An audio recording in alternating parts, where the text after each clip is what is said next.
الحمدللہ وکفا وسلام علی عبادہ الذین اصطفیٰ اما بعد فاعوذ باللہ من الشیطان الرجیم بسم اللہ الرحمن الرحیم والفجر ولیال عشر والشفع والوتر واللیل اذا یسر صدق اللہ مولانا العظیم وصدق رسولہ النبی الکریم۔ محترم سامعین کرام، ذوالحجہ کا مہینہ چل رہا ہے اور یہ نہایت ہی مبارک اور قیمتی ایام گزر رہے ہیں۔ ذوالحجہ کا چاند جیسے نظر آ جائے تو ہماری طرف کچھ احکام متوجہ ہو جاتے ہیں۔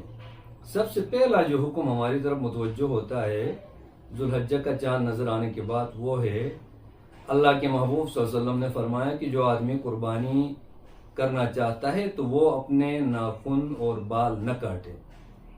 پہلا حکم ہماری طرف یہ متوجہ ہوتا ہے، لیکن چونکہ یہ سنت سے ثابت ہے اس لیے یہ فرض اور واجب نہیں ہے، مستحب اور سنت کا درجہ رکھتا ہے۔ اگر کوئی مجبوری کی صورت میں ضرورت کی وجہ سے ناخن کاٹے، بال کاٹے تو وہ گناہگار نہیں ہوگا۔ لیکن ان چیزوں کی وجہ سے، ناخن نہ کاٹنے کی وجہ سے، بالوں کو نہ کاٹنے کی وجہ سے حجاج کرام جو ان ایام میں حج کی ادائیگی کے لیے بیت اللہ شریف میں جمع ہے تو ان کے ساتھ ایک مشابہت ہو جاتی ہے۔ تو سب سے پہلا ہمارے طرف جو حکم متوجہ ہوتا ہے وہ یہی حکم ہے۔ دوسرا حکم جو ہے وہ اللہ کے محبوب صلی اللہ علیہ وسلم نے ان 10 ایام اور ان کی راتوں کی بڑی فضیلت بیان فرمائی ہے۔ وہ فضیلت یہ ہے کہ ان 10 دنوں میں سے اگر کوئی دن کو روزہ رکھ لے تو اللہ کے محبوب صلی اللہ علیہ وسلم کی حدیث کے مطابق اس کو 1 سال روزوں کے برابر ثواب مل جاتا ہے۔ بلکہ یوم عرفہ کا جو روزہ ہے اس کے بارے میں اللہ کے محبوب صلی اللہ علیہ وسلم نے فرمایا، جو آدمی 9 ذوالحجہ یوم عرفہ کا روزہ رکھے گا تو اس کے لیے میں اللہ کی ذات سے امید رکھتا ہوں کہ اس کے 1 سال پچھلے اور 1 سال اگلے گناہ معاف کر دیے جائیں گے۔ تو یہ اتنی بڑی فضیلت کی بات ہے۔ اور پھر ان کی راتوں کے بارے میں اللہ کے محبوب صلی اللہ علیہ وسلم نے فرمایا کہ اگر کسی کو ان راتوں میں کسی رات کی عبادت کی توفیق مل جائے تو ایسا ہی ہے جیسے کہ اس نے لیلۃ القدر میں عبادت کی۔ تو گویا ان راتوں کی عبادت اللہ رب العزت نے، اللہ کے محبوب صلی اللہ علیہ وسلم نے لیلۃ القدر کی عبادت کے برابر قرار دیا ہے۔ تو اس لیے خوش نصیب آدمی ہے جو ان دنوں میں روزے رکھنے کا اہتمام کرے، راتوں میں اٹھ کر تہجد پڑھنے کا اہتمام کرے۔ تو دوسرا حکم ہماری طرف یہ متوجہ ہوتا ہے۔ تیسرا حکم جو ہماری طرف متوجہ ہوتا ہے وہ تکبیر تشریق کا ہے۔ وہ 9 ذوالحجہ کی فجر سے شروع ہو کر 13 ذوالحجہ کی عصر تک جاری رہے گا۔ اللہ اکبر لا الہ الا اللہ واللہ اکبر وللہ الحمد۔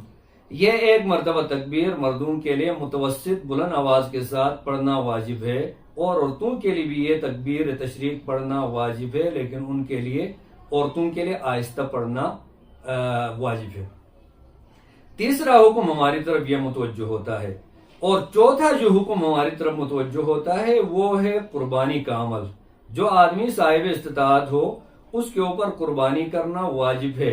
حضرت ابراہیم علیہ السلام نے اپنے بیٹے اسماعیل علیہ السلام کو قربانی کے لیے پیش کر کے اللہ کے حکم کے مطابق ہمیں یہ ترغیب دیا، جب اللہ رب العزت کا حکم آ جائے تو اس وقت اولاد، مال کوئی حیثیت نہیں رکھتی ہے۔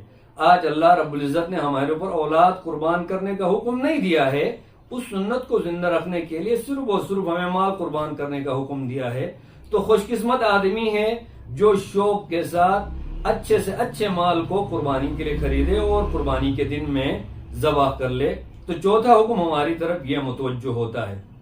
میری گزارش ہوگی اپنے سامعین کرام سے، کوشش کر لے ان دنوں میں روزے رکھنے کا، راتوں میں عبادت کرنے کا، پھر اس کے بعد تکبیر تشریق کے لیے ابھی سے تیاری کر لے کہ کسی نماز میں تکبیر تشریق ہم سے رہ نہ جائے۔ اور عورتیں چونکہ اس کے اندر بہت زیادہ سستی کرتی ہیں تو ان کے لیے بھی کوشش یہ کر لے کہ ایک تختی کے اندر وہ کلمات لکھوا کر جہاں نماز پڑھتے ہیں سامنے رکھے جائیں، تاکہ نماز جیسے سلام پھیر دے تو اس کے اوپر نظر پڑ جائے اور عورتوں کو یاد آ جائے۔ یہ طریقہ کر لے تاکہ عورتیں بھی اس تکبیر تشریق کے ادائیگی سے رہ نہ جائیں۔ اور اس کے بعد میری گزارش یہ ہوگی، اگر ان دنوں میں ہم روزے نہیں رکھ سکتے ہیں، راتوں میں اٹھ کر عبادت نہیں کر سکتے ہیں، کم از کم آج سے عزم کر لے اتنے مبارک دنوں کے اندر ایسے ہی بابرکت دنوں کے اندر ہم سے کم از کم اللہ رب العزت کی کوئی نافرمانی تو نہ ہو جائے۔ آج سے عزم کر کے اگر ہم نافرمانیوں سے اپنے آپ کو بچانے کی کوشش کریں گے، اللہ رب العزت کی رحمت سے یہ بعید نہیں ہے کہ بقیہ زندگی بھی اللہ رب العزت اپنی اطاعت کے مطابق ہمیں گزارنے کی توفیق عطا فرمائیں گے۔